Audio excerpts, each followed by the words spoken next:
자, 그럼 이번에는 마이 CBDIP를 본격적으로 두 번째 시간 주기철 목사님의 CBDIP를 살펴보도록 하겠습니다.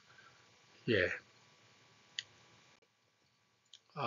그래서 원래 지난번에는 요거 강용호 박사를 두 개 강의를 했는데 한 강으로 마쳤기 때문에 지난주에 강용호 박사하고 이제 앞으로 두 개 강의에 걸쳐서 4, 5강은 주기철 목사님, 6, 7강은 손양원 목사님, 8, 9강은 말틴 루터, 그래 이제 10강은 특강을 하나 준비할까 하고 있습니다. My ambitions is the souls of man. 그리고 11강 기말점은 나의 CBDIP. 그러니까 여러분이 CBDIP 그 강의 들으시면서 나는 뭔지 한번 구체적으로 생각해 보시면 좋겠습니다. 네. 그래서 이제 요거가 이제 그 성경 밖의 7명은 암흑 종교를 빛의 복음으로 바꾼 루터, 종교개혁, 노예 해방을 한 에이브라임 링컨, 예, 우리 찬송가에 가장 많은 찬양이 들어가 있죠. 예, 화인제이 크로스비, 언더우드, 그다음에 오늘 할 주기철 목사님, 다음에 할 손양원 목사님, 그리고 이제 지난주에 강용호 박사 다뤘죠. 자, 오늘 신사참배를 일사각오로 바꾼 주기철 목사님의 CBDIP를 한번 살펴보겠습니다. 일사각오, 예, 한 번 죽을 뿐이다. 한 번 죽을 뿐이다.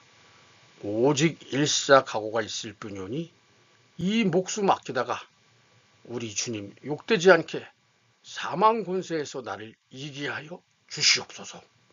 아멘. 자, 여러분 더 공부하실 분요. 순교자 주기철 목사 생애 하는 이런 책이 있고요. 일사각오.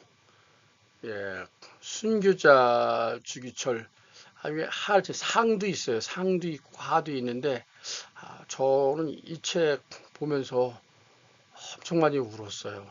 네, 참 이제 다음 주 강의할 거는 이제 지난번에 2학년들 1학기 때 강의한 게 좀 너무 좋아가지고 그 녹음을 웬만한 건 살리려고 그러는데 참 이 RTS 덕평에서 이거 제가 신학생들 137 정세와 CBDIP 때 주기철 목사님과 손영원 목사님은 참 강의를 못 하겠더라고요.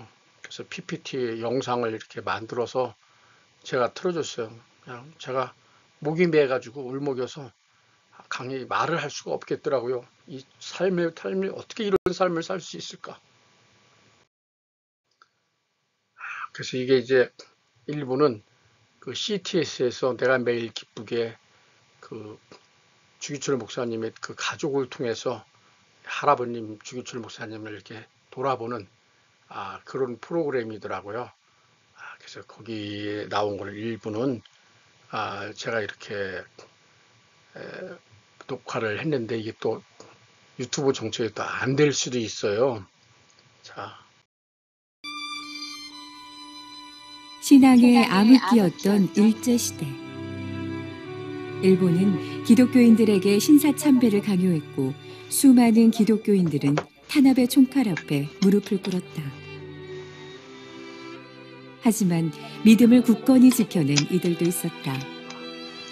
순교 정신의 상징인 고 주기철 목사. 한국교회에서 주기철 목사님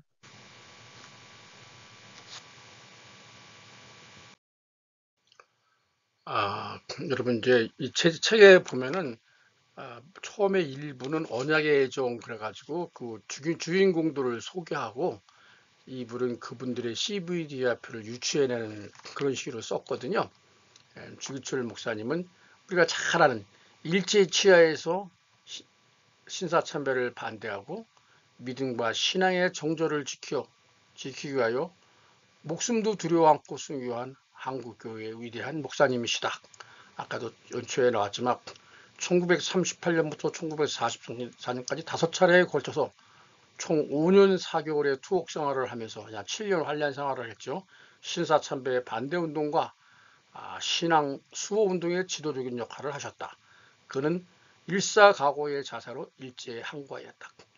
주기철은 가짜 신인 일본 왕을 모신 사당인 신사에 절할 수 없었다. 예, 저 10계명 1, 2계명을 위반하는 거죠. 내 앞에서 다른 신을 내게 모시지 말고 그래서 절하지 말라. 예, 그것은 십자가에서 죽으시기까지 우리를 사랑하신 주님에 대한 배신이기 때문이다. 신사참배를 순교로 바꾼 일사가구의 주기철 목사님의 CBDIP는 한국교회와 더 나아가 전세계교회 그리고 오늘을 사는 우리들의 마음속에 영원히 살아있는 CBDIP로 새겨져 있어야 할 것이다. 일제의 온갖 회유와 협박에도 불구하고 일사가고 죽음으로 믿음의 정조를 지킨 주기철 목사님의 커비넌트, 비전, 드림, 이미지 프랙티스를 한번 살펴보겠습니다. 주기철 목사님이 그 호가 소양이에요. 소양. 여러분 소양 그러면 어린데 이게 예수님의 어린 양이라는 뜻이에요. 보라 세상죄를 지고 간 하나님의 어린 양이로다. 우리 성경책이 지금도 이렇게 중국에 번역됐지만 그 당시 중국에 먼저 들어왔기 때문에 야소교라 그랬어요. 우리 야소, 예수를 야소. 이제 우리도 이렇게 인생을 살면서 어느 날이 있잖아요. 어느 날 내가 처음 주를 만났을 때같이 어느 날 나는 알았네 주가 그리스도 되심을.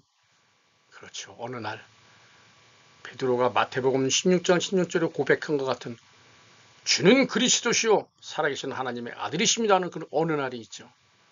소양 주기철 목사님은 그 창원에서 태어나셔서 아버지가 주현성 장로고 어머니 조재선 여사 사이에 4남 3녀 중 막내 넷째 아들로. 근데 어릴 때 이름은 원래 주기복이었어요. 주기복. 지금 창원시 웅천 초등학교에 입학했고 몸이 상당히 허약하셨대요.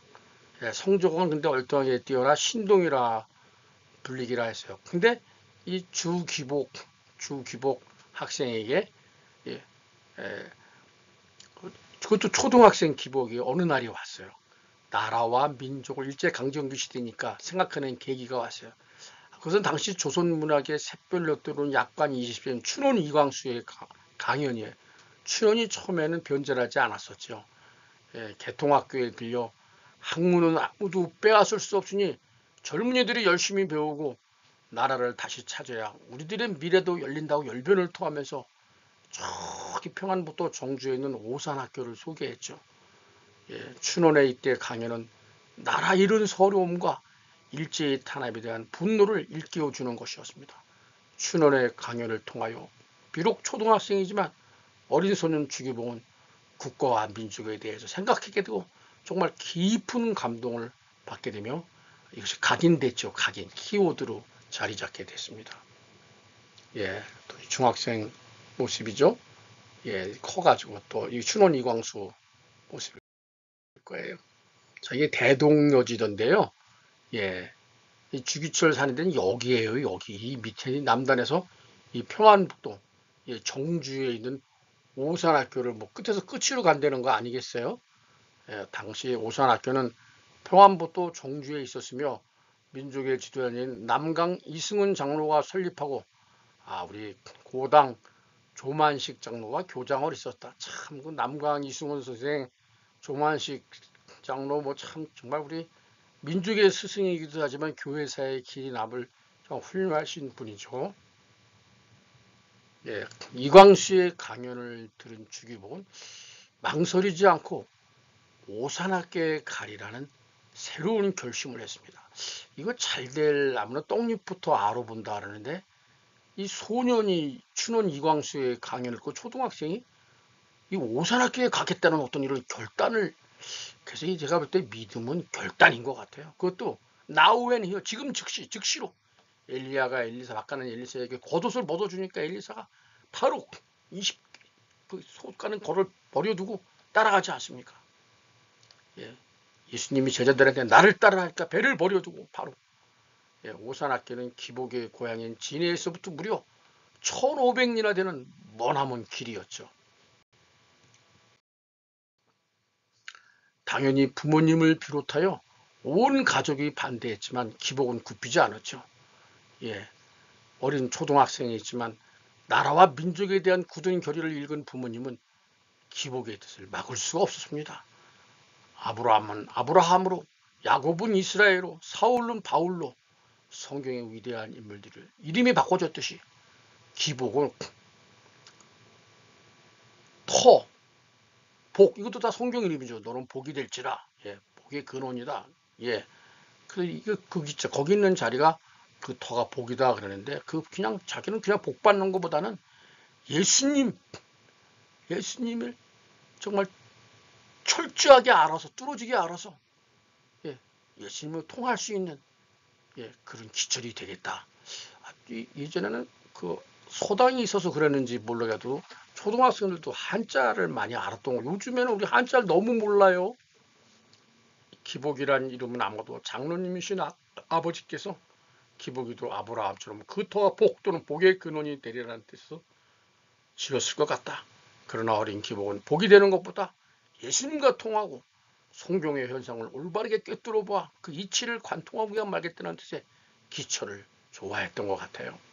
아버지께서는 너무 당돌하면서도 기특한 마음을 받아주셔서 기철로 이름을 바꿔주신 것 같아요. 게다가 주기철은 사촌형인 주기용을 설득하여 오산학교에 입학했어요. 예.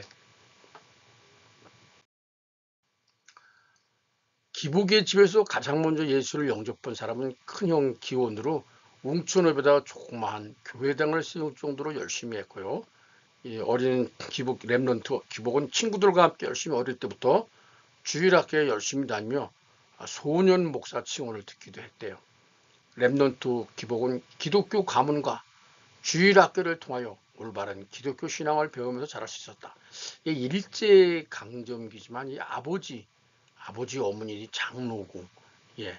그래서 이렇게 기독교, 제가 지난주에도 이 가문, 복음 가문인가 얘기했는데, 이 가문이 참 중요한 것 같아요. 나중에 이거 한번 특강할 때 한번 해보려고 하는데, 오산학교에 진학한 주기철은 그곳에서 남강 이승훈 장로, 조만식 장로, 교장선생님, 유용모 선생 같은 민족의 선각자들의 지도하에서 일제히 정하는 민족 정신과 더불어 기독교 신앙교육을 받게 됐다. 주기철은 이 오산 교정에서 세 가지를 배웠다. 첫째로 애국사상을 배우고, 둘째로 신앙을 배우고, 셋째로 민족정신을 배웠다. 그에게 있어 오산학교에서 학창시절은 기독신앙인으로서 일제에 저항하는 것이 민족과 교회에 어떤 의미를 가지는가 하는 것을 깊이 생각하며 깨닫는 계기가 됐다. 나폴레옹을 꺾은 월틀루 장군도 이튼 스쿨에서 우리 학교 생활이 되게 중요해요. 왜 학교는 있고 학원은 또 왜 가요?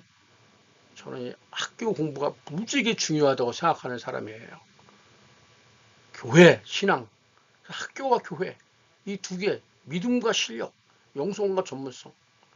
그래서 민족과 교회, 나라와 믿음은 주기철을 관통하는 키워드가 되어가고 있었죠. 각인되고 정말 뿌리 내리고 있었죠. 주기철 목사님 CBDIP에 대해서 감히 제가 이렇게 추론하기는 어려울 것 같아요. 또 주기철 목사님의 신학사상을 논하는 것도 어렵고요. 예. 주기철 목사님이 또 신학자도 아니었고 목회자였고 목회자로서 순교자로 생을 끝난 분이잖아요. 근데 이제 제가 이 논문을 이렇게 보면서 이분이 쓴 거를 보고서 저도 주 목사님의 CBDIP를 한번 찾아봤어요. 주기철 목사님의 언약은 무엇일까요? 주기철 목사님은 하나님과 나라, 교회와 민족, 그리고 오직 말씀을 전파하는 일에 70%를 설교하고 기도하는데, 말씀과 기도 설교, 그리고 20%는 성도들 신방하는데 10%만 행정 사무 일에 받다 그래요. 주일학교 어릴 때부터 기독교 가문에서 자랐고 또 명문 기독교학교 오산학교에서 자라서 민족과 신앙을 배우고, 그리고 또 최고의 신학교인 그 당시 평양신학교에서 신학을 공부했죠. 그래서 나의 사랑하는 교우 여러분, 의에 죽고 의에 살으십시다. 의를 버리고 더구나 예수께 향한 의를 버리고 산다는 것은 개 짐승의 삶만 갖지 못합니다. 여러분, 예수는 살아계십니다. 예수로 죽고 예수로 살으사이다. 이 책을 보고 제가 예수로 죽고 예수로 살았다이다. 주기철 목사님은 오직 예수로 죽고 예수로 사랑하는, 예수로 사는 주여죠. 이런 언약이 될 수 있지만 언약을 되면은 오직 예수, 그렇죠? 그 다음에 하나님과 나라, 이런 게 언약이 되었죠. 오직 예수, 오직 예수, 다른 이름은 없네. 그 이름만 내게 주셨네. 오직 예수. 근데 우리 유 목사님이 말씀하시지만 이제 비전이죠, 비전. 어둠의 시대를 보면 비전이 보인다.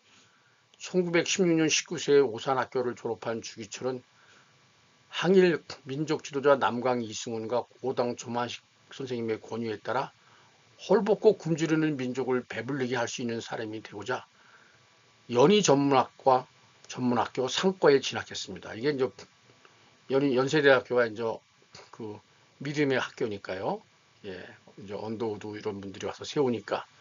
그러나 입학한 지도 채 1년이 되지 않아 어렸을 때부터 앓던 고질병인 안질이 더욱 심해져 공부하기가 힘들었다.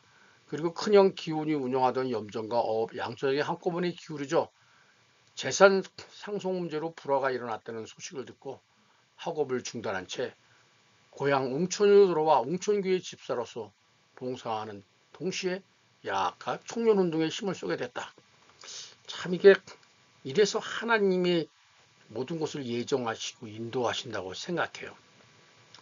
돈 벌 사람이 되려고 또 이런 분이 권유를 했는데, 예, 저도 생일이 1월달이라 만 6살에 그 초등학교를 들어가는데 들어가자마자 홍역을 알아가지고 초등학교 1학년을 재수했어요.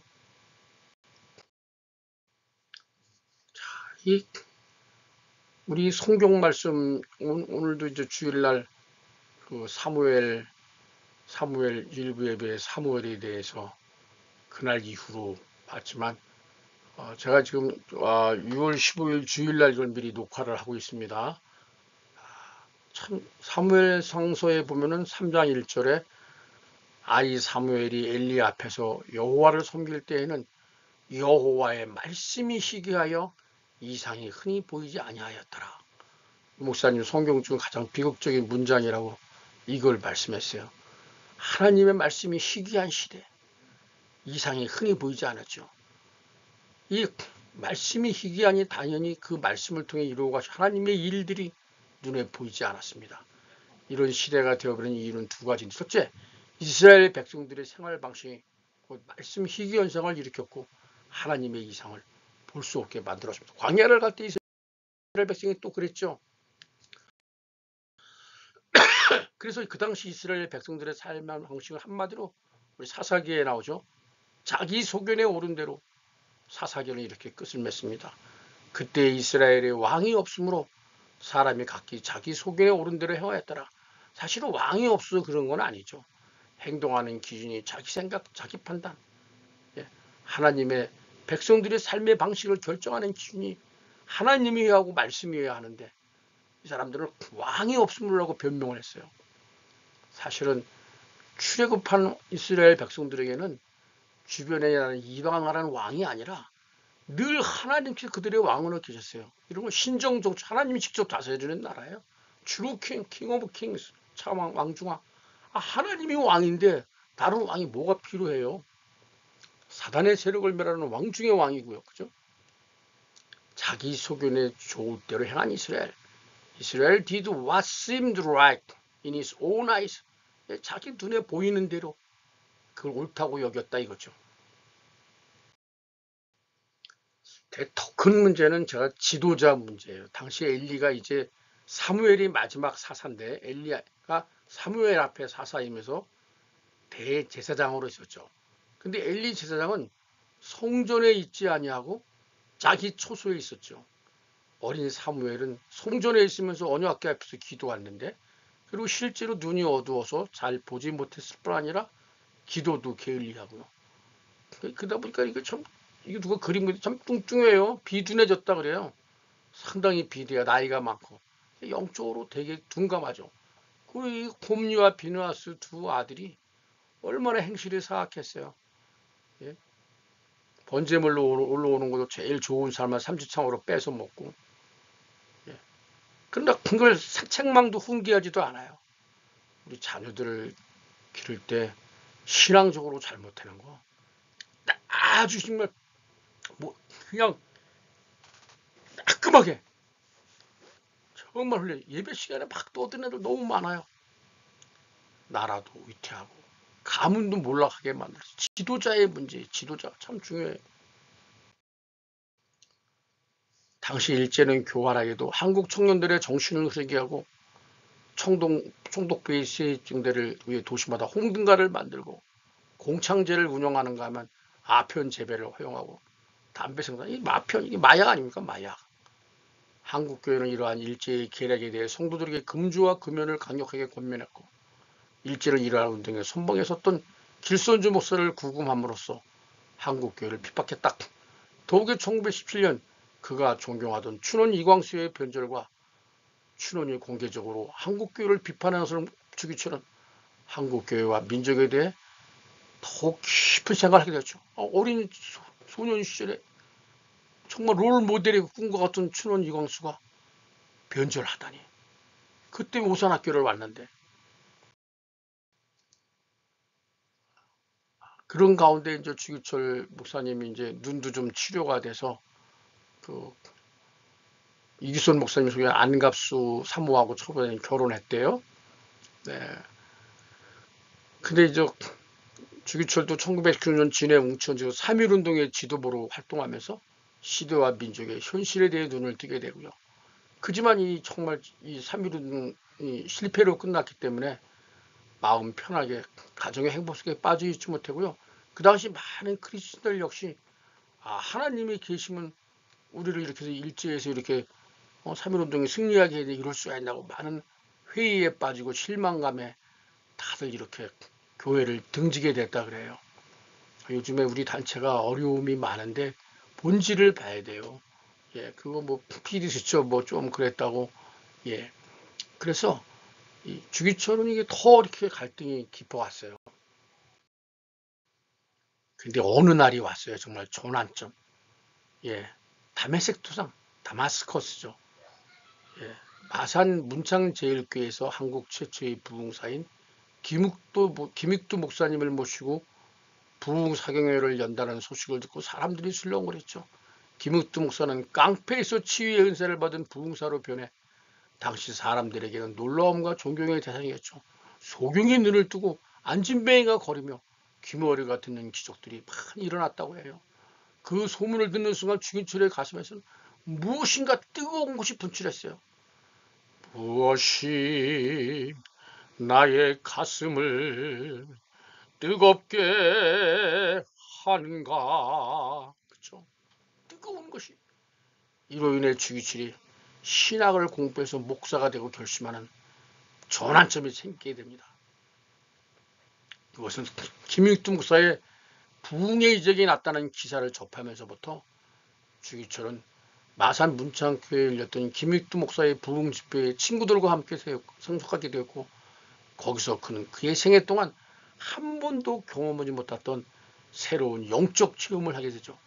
울면서 회개하는 사람, 병고침을 받다며 함성을 지르는 사람, 안진뱅이가 일어나고 소경이 눈을 뜨고 방언이 터지는 사람, 각양각색의 사람들로 예배당에 가득 찼고 모두들 매달리는데 주기철과 친구들은 은혜를 받지 못해 답답했어요.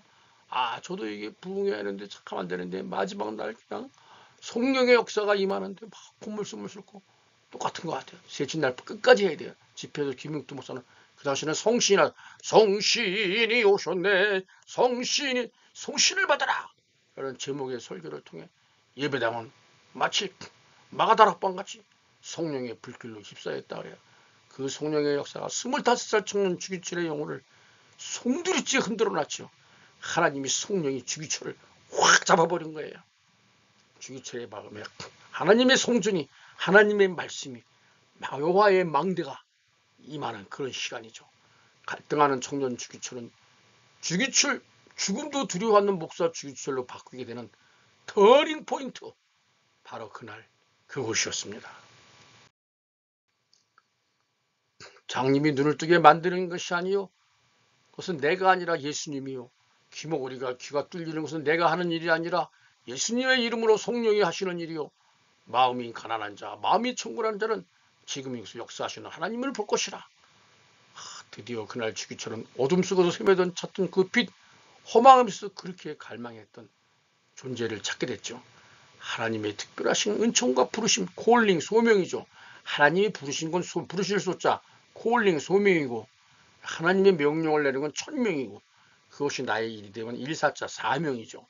그리고 성령으로 새롭게 거듭나는 중생의 체험을 했습니다. 그리고 김익두 목사님이 또 궁천교회에 또 오니까 바로 11월 11일 그것에서 중기들은 그의 친구들과 목사가 되기로 결심하게 되죠. 동시에 그 불의와 악의 세력을 물리치고 자주독립과 이상적인 국가를 건설하는 것 또한 그 어떤 능력보다도 하나님의 성령의 능이 되는 것을 확신하게 됩니다. 지금 참 세계가 어지럽습니다. 우리 나라도 어렵습니다. 그럴수록 우리가 정말 하나님의 능력으로 되는 것을 확신하게 돼서 기도하는 게 맞다고 생각합니다. 본인은 연세대학교 상과로 가려고 했지만 하나님의 계획은 목사로 돼서 순교하는 하나님의 계획이 있으신 거예요. 순교시키시는 비전, 아까 얘기했죠. 예, 이렇게 쭉 해서 내가 기여하신 나의 달란트를 고려해서 믿음의 눈으로 미래의 나의 모습을 당겨서 보는 거. 그러니까 믿음은 바라는 것들의 실상이요, 보지 못하는 것들의 증거라 해서 시대를 보면 비전이 보인다. 예수님이 가신 길을 뒤따라가는 목회자. 이거를 제가 이 시대를 보고서 그렇게 생각했어요. 예수님이 가신 길을 나도 뒤따라갈 수 있을까? 세 아들과 아내와 어머님이 있지만 나는 지금이라도 저들처럼 목회자의 길을 가야겠다. 신학생 주기철은 기도하면 기도할수록 예수님이 가신 길을 뒤따라야겠다는 생각이 더욱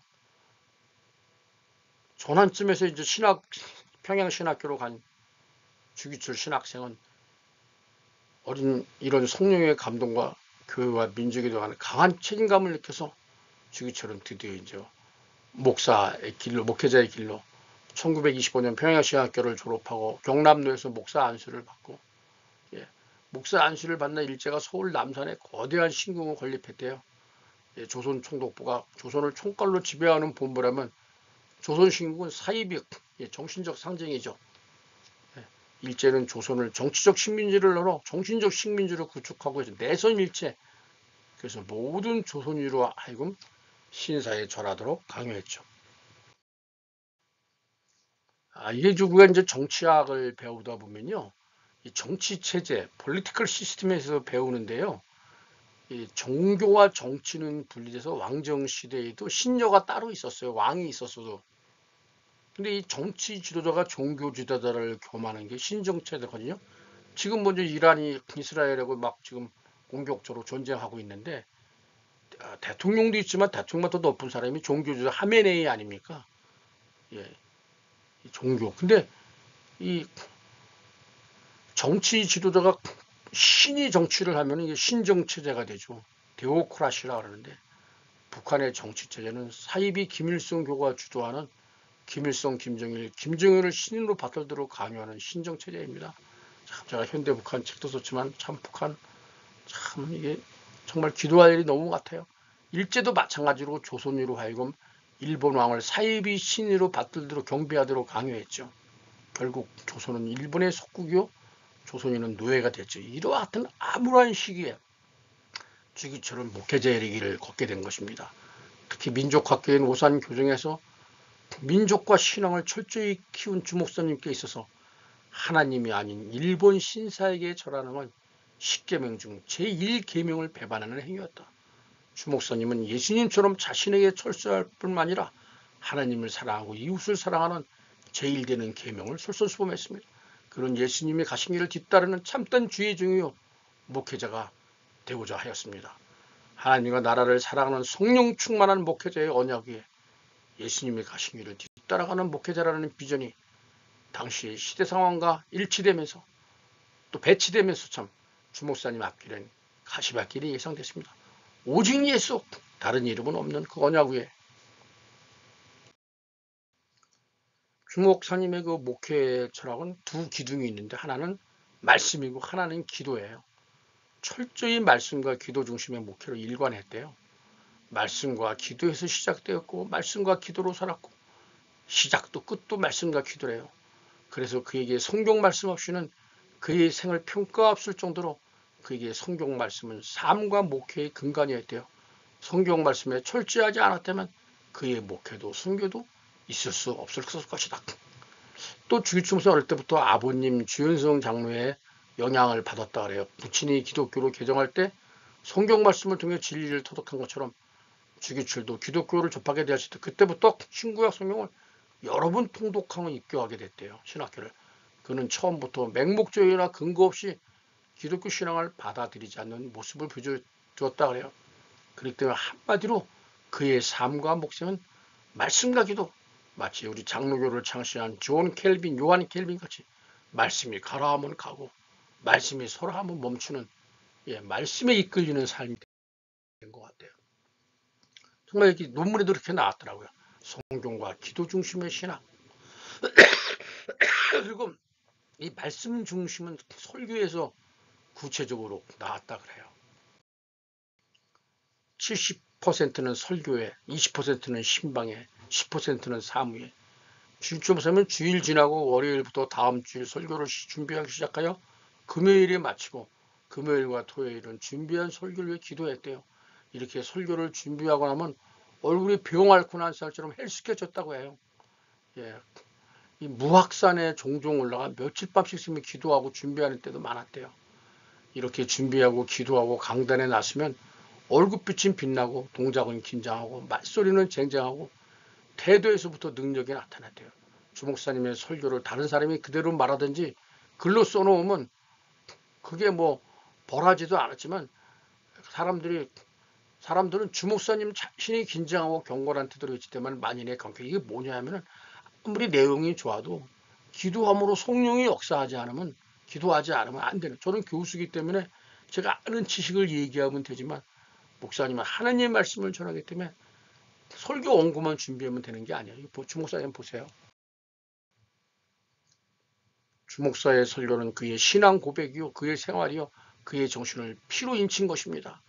그는 비상한 고심과 정성으로 설교 원고를 작성하고 목요일까지 산에 가서 철야 기도를 하고 이슬에 젖은 몸으로 새벽에 집에 돌아올 때가 한두 번이 아니었다.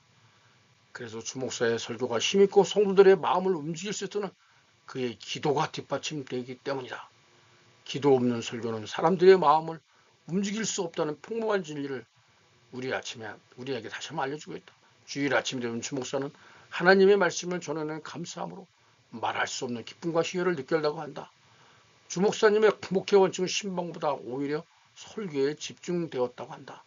이는 신방보다 교인들을 하나님의 말씀으로 잘 먹임으로써 그 영혼이 성장하고 그 삶의 질에 기름질 수 있다는 확신에서 비롯되는 것이다. 그의 말씀의 핵심은 성경의 중심으로서 자연히 무섭게 죄를 책망하고 또한 강한 소망을 주는 힘이 있었다고 해요.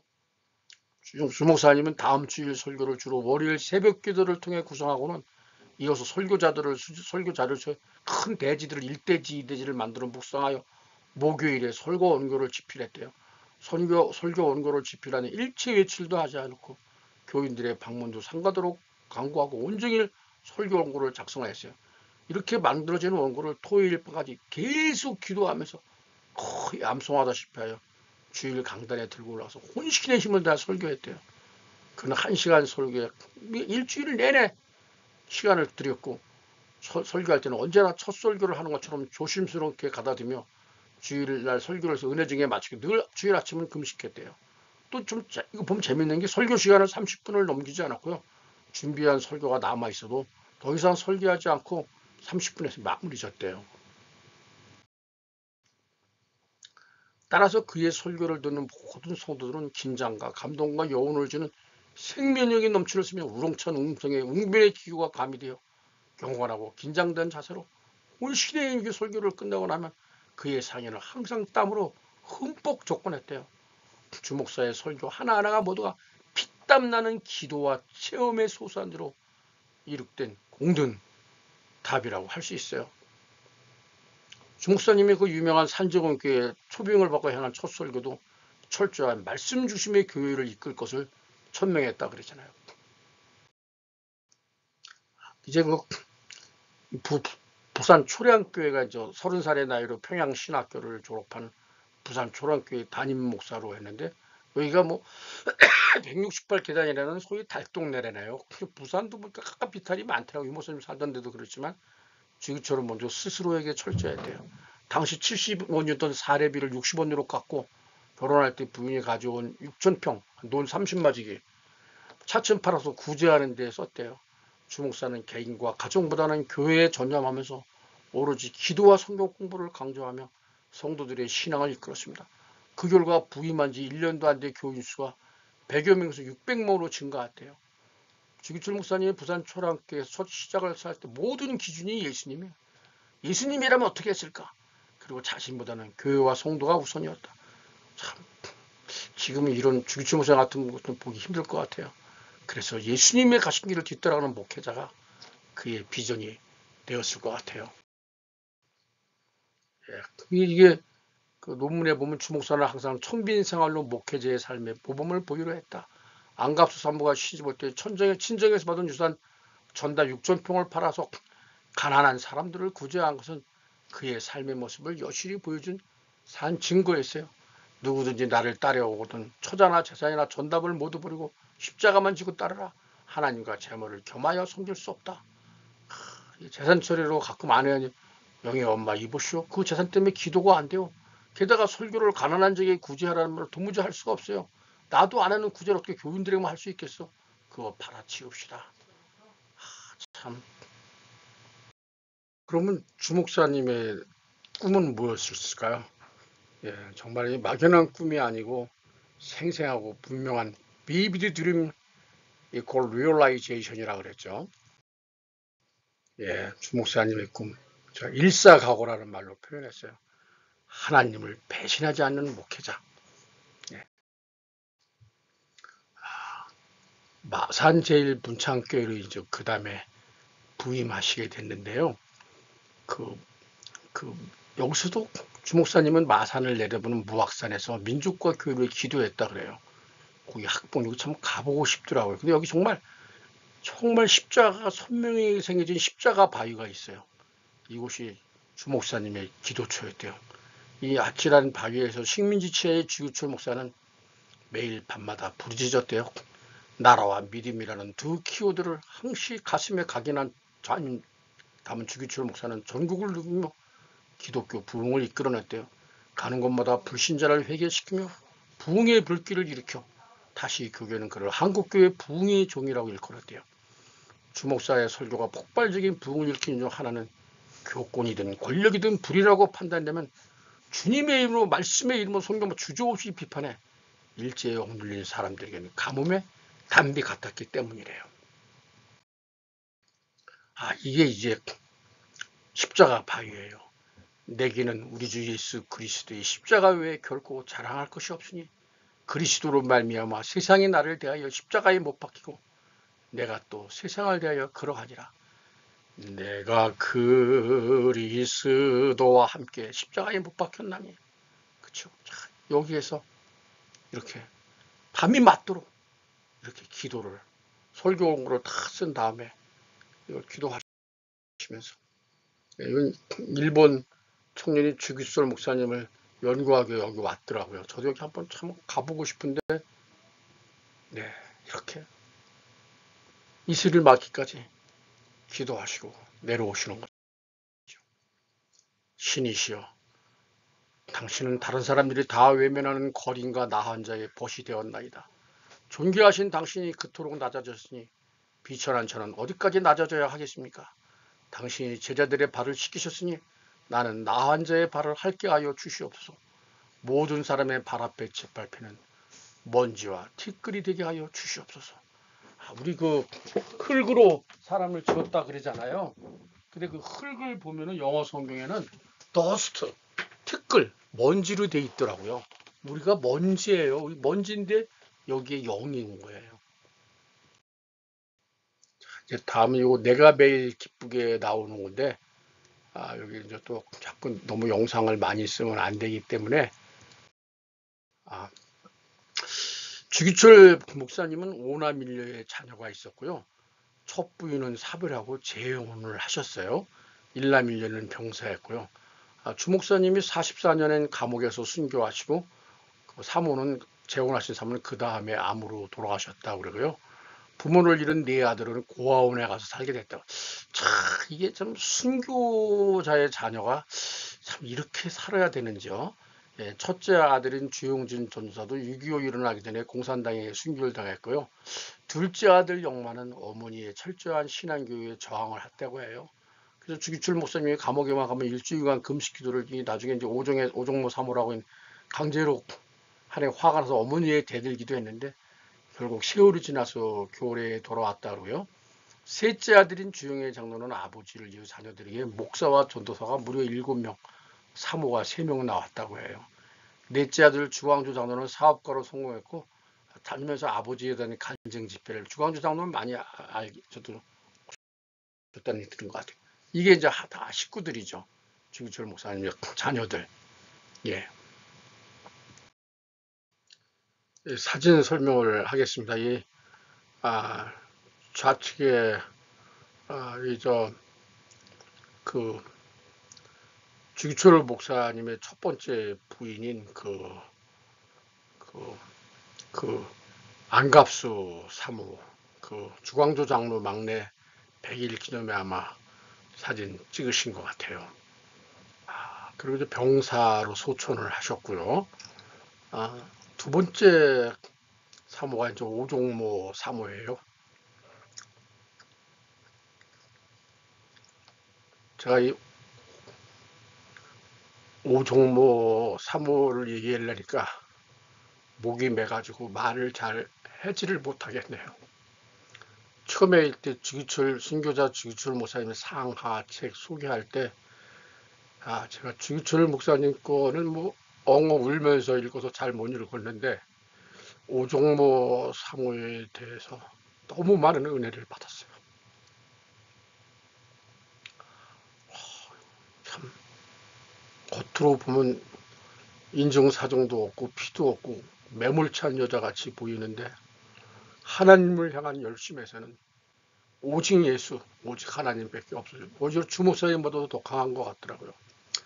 주 목사님을 너무 사모해서 결혼도 안 가고 노처녀로 늙고 있었어요.